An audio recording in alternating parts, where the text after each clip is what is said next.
श्री स्वामी समर्थ सर्वांना. आज होता माझा वाढदिवस आणि सकाळी सकाळी घेतला मम्मींचा आशीर्वाद. मम्मी म्हणजे जाऊबाईची आई आल्या होत्या, त्याने गुलाबाचं फूल आणलं होतं.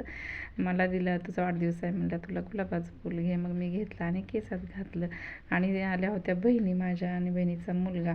तो आल्याबरोबर आला माझ्याकडे, केक आणला होता म्हणून माझ्या हातात केक दिला आणि मला शुभेच्छा दिल्या. तेव्हा मी करत होते स्वयंपाकामध्ये आम्ही आज ठरवलं होतं दही धपाटे, ढोकळा आणि राजमा चावल करायचं. कारण मुलं म्हणली होती आज वेगळं काहीतरी कर, म्हणले चला ढोकळा आणि राजमा चावल करूया. मग दही धपाटे आणि स्वयंपाकाचा आम्ही बेत ठरवला होता आणि स्वयंपाक झालं. मुलं आली होती, मग पहिलं मुलांना जेवायला वाढून घेतलं.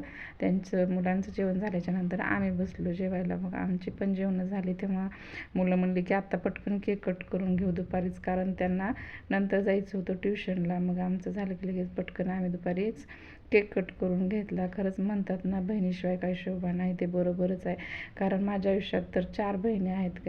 2 माझ्या बहिणी आणि 2 सासरच्या बहिणी म्हणजे जाऊबाई माझ्या. असे सगळ्यांनी मिळून माझा वाढदिवस साजरा केला. खूप छान वाटलं आणि सगळ्यांच्या शुभेच्छा दिवसभर सगळ्यांचे फोन येत होते. फोनद्वारे, स्टेटसमधून, फोन कॉलमधून सगळ्यांनी शुभेच्छा दिल्या. आजचा दिवस खूप आनंदात गेला आणि माझ्यासाठी हा दिवस खूपच अविस्मरणीय झाला आणि सगळ्यांचे मी आशीर्वाद घेतला. सगळ्यांनी मला बरोबरून दिवसभर शुभेच्छा दिल्या.